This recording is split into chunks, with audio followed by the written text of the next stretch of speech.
देवी करवा अपने पति के साथ रहती थी। एक कहानी ऐसे है कि एक लड़की अपने मायके में थी। करवा के टाइम पे करवा व्रत वो रखी थी, तो उसके 4 भाई थे और चांद नहीं निकला। बेचारी परेशान थी, भूखी प्यासी थी और वो अपने भाइयों की बहुत लाडली थी।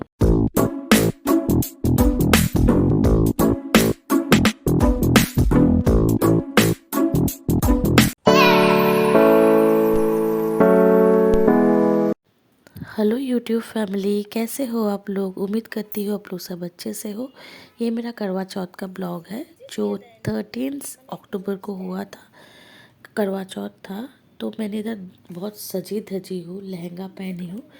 और बात है कि करवा चौथ को हम लोगों ने प्लान किया था दिवाली इस बार लखनऊ में ही स्पेंड करूँगी, मगर नहीं हो पाया। तो मेरे पास करवा चौथ का कोई भी सामान नहीं था। एक व्लॉग पहले आप लोग देखे होंगे, मैं करवा चौथ का सारा सामान लेने गई थी। कुछ मिला, कुछ नहीं मिला। मेरे पास जो भी अवेलेबल था मैं उससे पूजा किया। मैंने अपने तरफ से बहुत ट्राई किया कि मैं सब कुछ जैसे होता है हमारे घर में वैसे कर पाऊँ, बट जो चीज़ नहीं मिला तो क्या कर सकती हूँ। और बहुत मतलब मन से पूजा किया, तो देख लीजिए कैसे पूजा किया मेरा। तो पूजा करने के टाइम पे ना व्रत कथा सुनना पड़ता, करवा चौथ व्रत कथा। हमारे घर में तो हमारे सासू माँ पढ़ती है, मतलब बोल के सुनाते हैं हम लोग को, हम लोग सुनते हैं। और जब हम लोग अकेले अपने घर में जैसे लखनऊ में पूजा किया तो हम खुद ही पढ़ते हैं। तो इधर मैं इतनी टेंस थी उस दिन कि मैं मोबाइल से व्रत कथा पढ़ रही थी और बहुत हंसी आ रही थी मुझे कि मैं व्रत कथा तो पढ़ रही हूँ मगर वो मोबाइल से। ये देख के तुरंत ही करवा ने एक कच्चा धागा लिया और मगरमच्छ को एक पेड़ में बांध दिया। करवा का सतीत्व इतना मजबूत था कि वो कच्चे धागे टस से मस नहीं हुआ। अब स्थिति ऐसी थी, मगरमच्छ और करवा के पति दोनों के ही प्राण संकट में थे। फिर करवा ने यमराज को पुकारा। करवा ने यमराज से प्रार्थना की कि वो उनके पति के जीवनदान और मगरमच्छ को मृत्युदंड दे, लेकिन यमराज ने उन्हें मना कर दिया। उन्होंने कहा कि मगरमच्छ की आयु अभी बाकी है, तो वो उन्हें मृत्युदंड नहीं दे सकता है, लेकिन उनके पति की आयु शेष नहीं है। ये सुनकर करवा बेहद क्रोधित हो गए। उन्होंने यमराज को शाप देने को कहा। उनके शाप से डरकर यमराज ने तुरंत ही मगरमच्छ को यमलोक भेज दिया, साथ ही करवा के पति को जीवनदान दे दिया।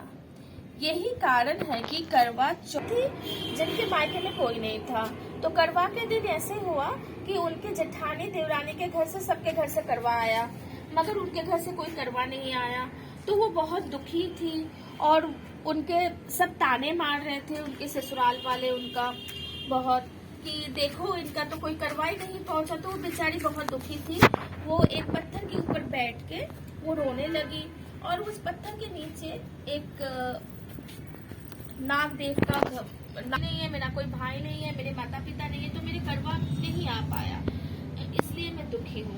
तो नागदेव ने बोला तू दुखी मत हो, तू पहुंच जा और मैं अपना थे सास थे, उन लोग बोले अरे इसके करवा कौन इसके करवा लेके आए। तो उन लोग के मतलब मन में एक वो जानने की इच्छा हुआ कि ये कौन है। तो पूजा हो गई। तो सब जब जैसे पूजा ऐसे है कि एक लड़की अपने मायके में थी। करवा के टाइम पे करवा व्रत वो रखी थी, तो उसके 4 भाई थे और चांद नहीं निकला। बेचारी परेशान थी, भूखी प्यासी थी और वो अपने भाइयों की बहुत लाडली थी।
बुराई किया है ना, वो उसका माफी मांग लिया मैंने। हैं आपसे मुझे मुझे आशीर्वाद दीजिए कि और मेरा गला तेज रहे और लड़ सकूं मैं आपसे।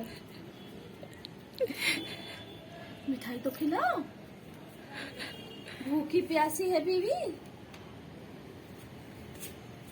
पेड़ा कुछ भी खिलाओ, पेड़ा ही खिलाओ। आई लव पेड़ा। खाओ आराम। খুদ দেখ খুদ তুই তো খাওয়া একটু আমি খাবো, আমি তো খেতে খেয়েছি সকাল থেকে। লেবু আছে ये मुझे खिलाओ।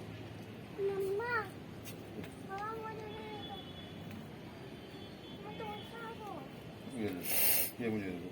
चलो चलो सब लोग खत्म कर दिए। बाय। लो।